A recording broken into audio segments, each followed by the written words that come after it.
The time has come. The UEFA Champions League final is upon us. Hello and welcome to CNN FC, where all roads lead to Wembley.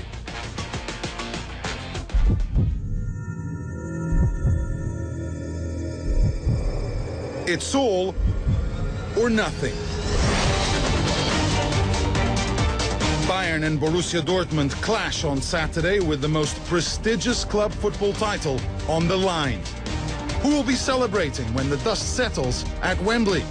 We break down the keys to both teams' success and look at their most recent Bundesliga head-to-head clashes. As well as focusing on the final, we still find room to talk about the special one. Mourinho is parting ways with Madrid. What were the highs and what about the lows? We rate his reign at Real and get your thoughts on his departure. I don't really think people respect him for what he did in Madrid. Now that Ferguson's retired, he's definitely the #1 manager in the world at the moment. I actually think it might not be a bad time for Mourinho to go. To talk about this week's hot topics, we've brought in two star guests. They've got plenty of Champions League experience between them. Owen Hargreaves and David Ginola. David, you're looking mean. You're looking mean there. Welcome, gentlemen. That's me. Huh? Good to see you. Good to see you. Owen, welcome. As always, completing our starting lineup is our stat guru, Ben Wyatt. Thank you, Pedro, and it's all about tactics this week. I'll be using the Squawka Stats Board to predict how each team will approach the final. And I'll be introducing your views and questions to the show, like Nakessa here, who Skyped in earlier in the week. But remember, if you're online right now, you can contact the show. You can contact via Facebook or our website at cnn.com/footballclub. Or you can tweet in using the hashtag CNNFCLive. You can see some of the tweets coming in now on our hot topic of the week. Which team is going to win the Champions League final? Oh yes, the million-dollar question. And I'll kick off the debate with my point of view. Bayern will beat Dortmund. And you know what? I'll even give you a prediction on the final score, 2-1. In my opinion, they've been by far the best team in the competition with more victories, more goals scored than anyone else. They also boast the best defense.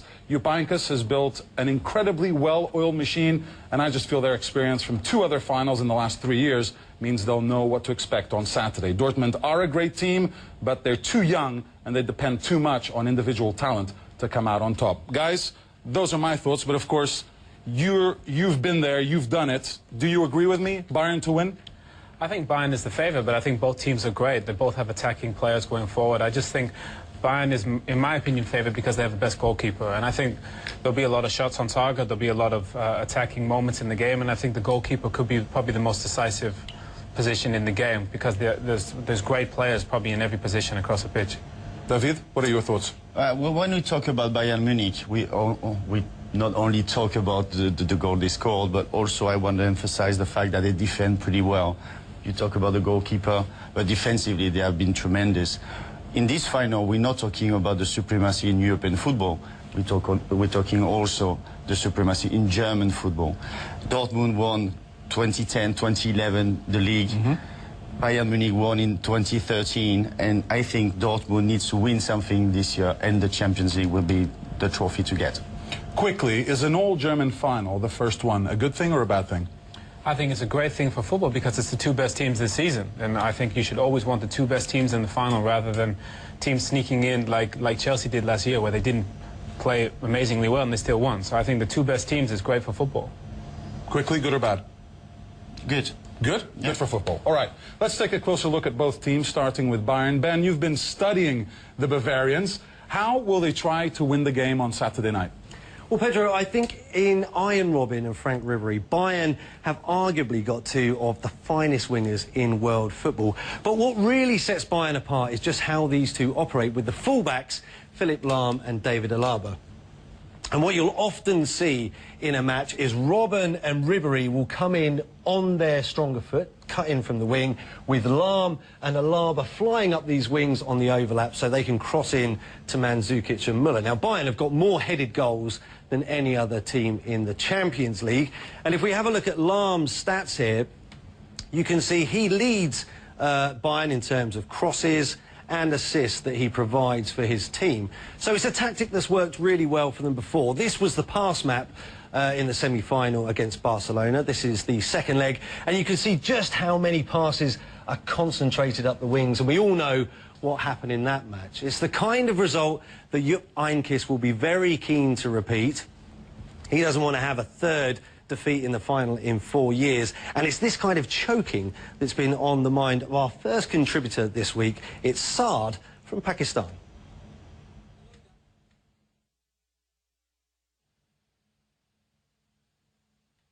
Bayern Munich has squandered the last 2 Champions League finals, where they were massive favourites. Are they chokers, and what will they need to do to avoid their title? Thank you.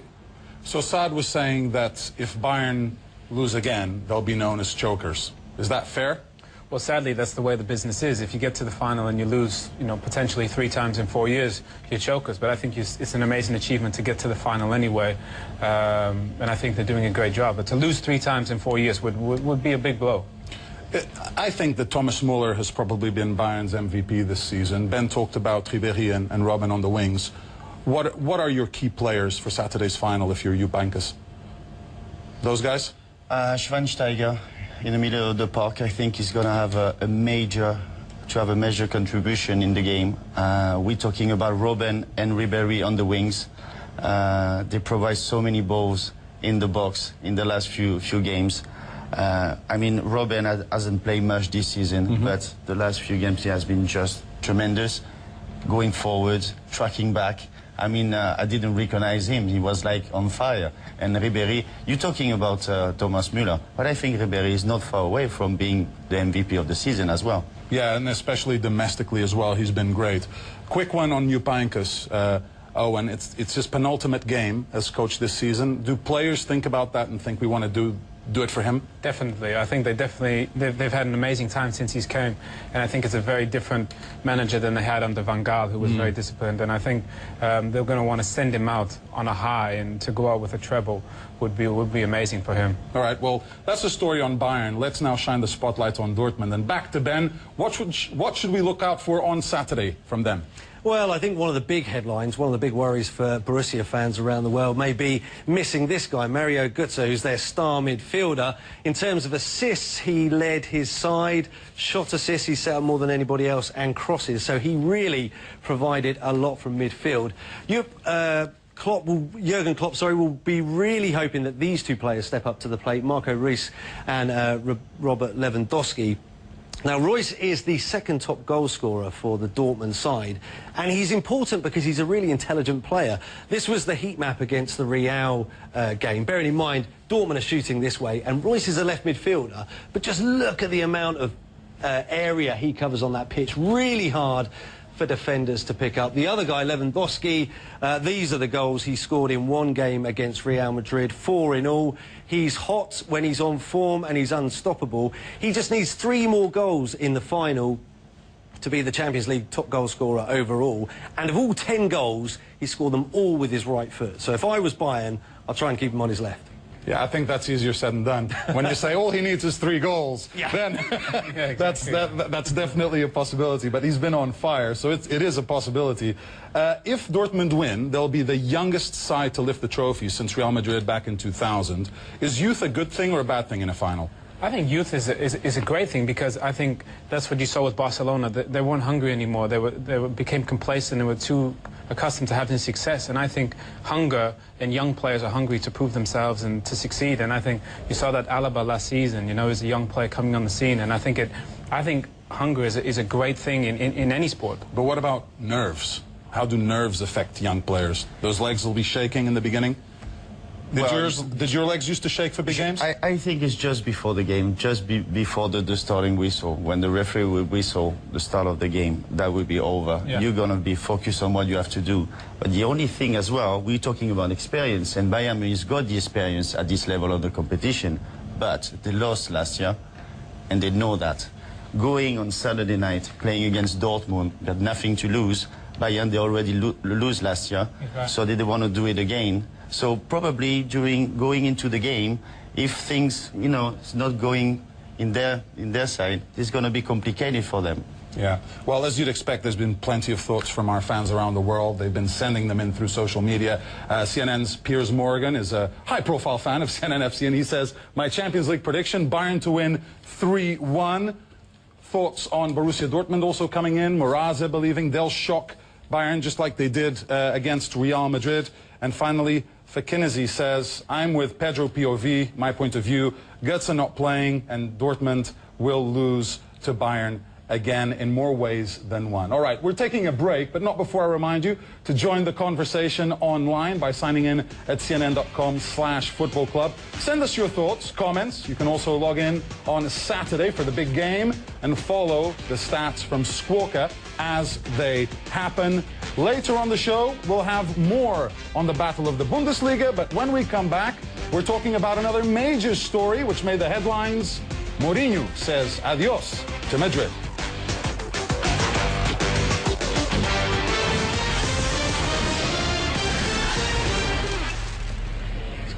Welcome back. Jose Mourinho is leaving Real Madrid at the end of the season. The announcement was made by club president Florentino Perez on Monday. It means the special one leaves Los Blancos having won 1 league, 1 cup and 1 super cup in 3 tumultuous years in Spain. The question is, does he leave as a hero or as a zero? I'm still here with former internationals David Ginola and Owen Hargreaves. How would you rate Mourinho's tenure at Real Madrid? David, good, bad? Does his stock go up, well, go down? You said hero and zero. Yeah? I think it's a bit too much. I think he did his best. But the last year, I didn't understand really, his relationship with the players. And you know how important it is to build the team. You have to start with the dressing room. If you got problems in your dressing room, you're going to see that on the football pitch. And this is probably having problems with Casillas. Make it difficult to win trophies and going further in competition like the Champions League, for example. How do personal relationships affect performance on the field when you don't get on with the coach? Well, I just think it's important that everything works as well as it possibly can. When you have all these other distractions, which they are, outside distractions, which you see at times, it creates instability in the club. What you should be able to do is focus on a game, a Champions League semi-final or final, rather than focusing on, is he going to stay, why are you fighting there? And I think it just creates a distraction. The focus should be on the football, and I think when there's too much distraction with regards to dressing room and conversations, then I think it becomes a distraction for the whole club. And it's probably at that time better to part ways. Let me put you on the spot, David. Did you ever clash with coaches? Have problems with coaches? Yes, sometimes. Did they affect your performances? Did they affect your position in the team? The problem you've got with the manager is not really when you're young. When you're a young player, you listen to manager. But when you reach a certain age, like Iker Casillas, he was at top of his game. He's going to be now one of the older player in the dressing room. You've got issues with yourself, with your game. You've been there for all your life, and you expect a manager to respect that. If the managers don't, it's going to be issues in the dressing room. And sometimes it happened to me when I reached 30 years old. You're not in the same mood than when you're 20. Yeah. So when you're 20, you accept everything. So it's easy to manage young players. Yeah. But when you get older players, sometimes it gets difficult. Yeah, there certainly have been enough highs and lows during Mourinho's roller coaster season. Ben is going to add some digits to the debate. We saw the good and bad of Mourinho this year, didn't we? Well, that's right, Pedro. Let's have a look at the good first. Now, he did have some good achievements. He won the Copa del Rey for Real Madrid for the first time in like 20 years, and he set that points record, beating Barca to the title last season. He also secured 3 Champions League semi-final appearances, which was good for a side that had failed to reach the quarter-final for the 6 years previously. But it's when you put him up against the last coach to survive more than 3 years at Real Madrid that he doesn't look quite as good. Win ratio much better than Del Bosque, but the key stat here, Del Bosque wins 2 Champions Leagues, and that counts a lot for Madrid fans. The bad, well, there are incidents like this when he poked Tito Villanova in the eye. This isn't actually Jose Mourinho. That's not a real I don't know picture? whether you spotted that, but that's not a real picture. He poked him in the eye. There was almost Mourinho there. There was a lot of press conferences he didn't show up at as well, and it created headlines in the press like this: lamentable Mourinho, stubborn to a fault.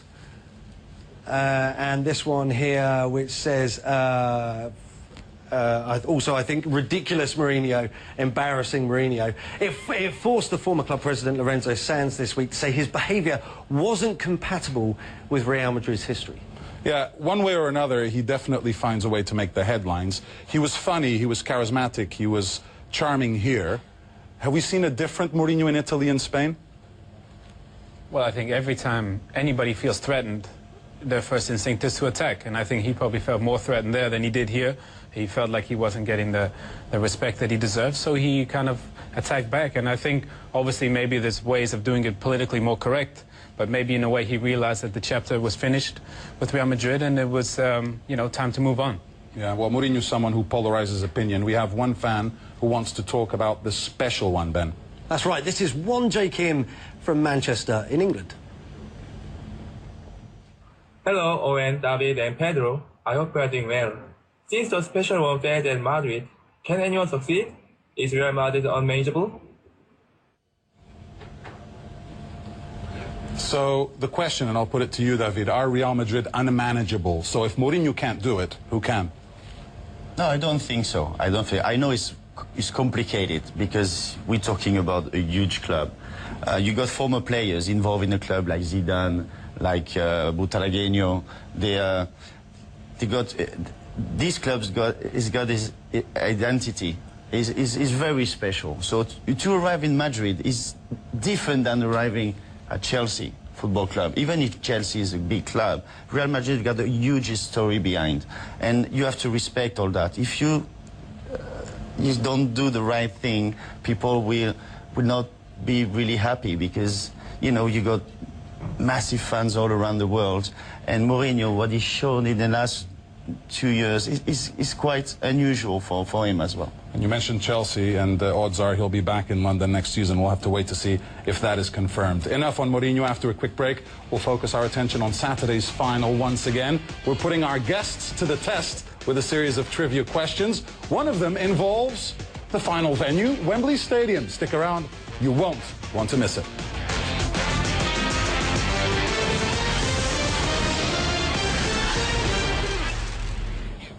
Hello again. Saturday's final between Borussia Dortmund and Bayern Munich will crown the 58th champion of Europe. We're expecting goals at Wembley, considering only 4 of the previous 57 finals have finished goalless. That is only one of many interesting statistics concerning the Champions League title match. There are many others, and I'm joining Ben because he, and I'll say you, are all over them. I feel like a quizmaster this week. I've created 5 trivia questions that I'll put to the guests, see if you can answer them, and we'll see how we go. Pedro, here's the answers for you. Yeah, cheat sheet. A cheat sheet, just so you know and I don't confuse you. So, OK, first question on this 2013 Champions League final. How many times has Wembley hosted the final? So that's a proper quiz. Yeah, OK, you got 15 seconds. Let's go. Who do you say? yeah, let's go. You remember me, a manager, you always have something like that. I'm not going to tell you to sprint. You're gaining time. How many times have Wembley hosted the final? 4. David? 5. Okay. Time for the answer. Well, both wrong, unfortunately. So the answer is 7 times, which is more than any other venue.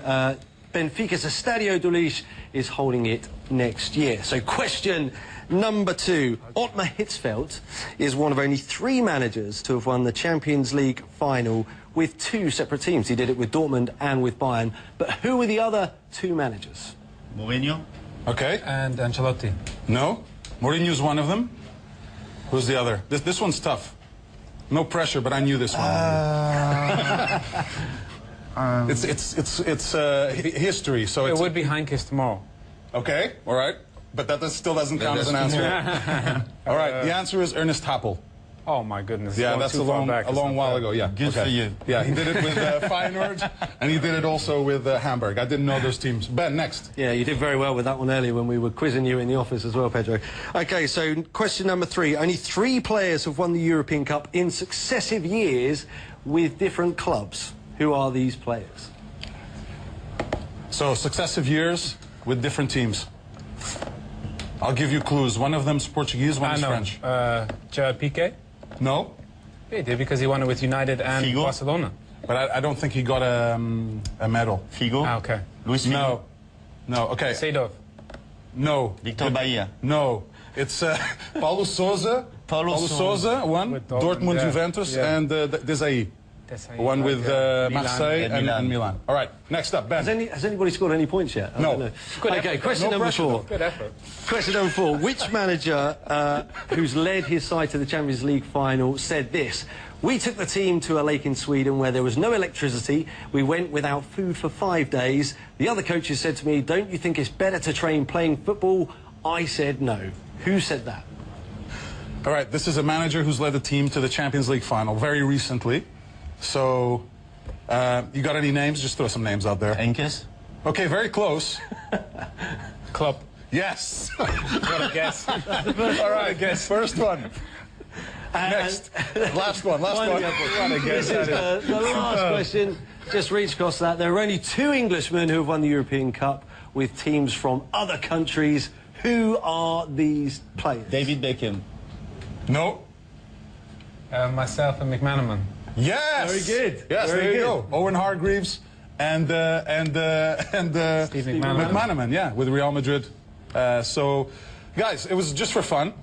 So, you know, getting right, wrong, it's all good. Finally, what's your prediction for Saturday's final? The score? I said 2-1 Bayern. What you got?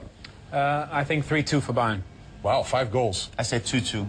And? Penalty for Bayern. Okay, wow. All right, guys. Well, listen, it was a pleasure to have you here. Last show before the Champions League final. Before we go, time to reveal the result of our online poll. I asked you to pick who you think would win the final. As I said, and as our guests also agree, it's all about Bayern, and most of you out there agree. 60% for Bayern, 40% for Borussia Dortmund. Should be a great final at Wembley, and these two teams love scoring goals. All right, the full-time whistle is about to blow on CNNFC. Ben, join us over here, please.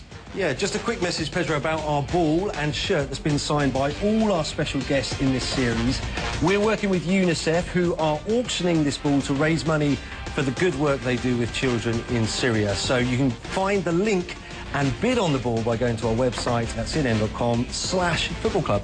Yeah, there's a lot of big names on here joining David and Owen as well, signing this ball. We've got the likes of Marcel Desailly, Michael Owen, and many others who have been participating on CNNFC over the last few weeks. So, guys, it's all about walking the walk now at Wembley on Saturday. It's been a pleasure to have you with us. If you missed the show, catch it online. And our final program of the season takes place on Saturday before the final at 7:30 p.m. Central European Time. A lot of surprises planned for you then. That'll do it for us now. Take care.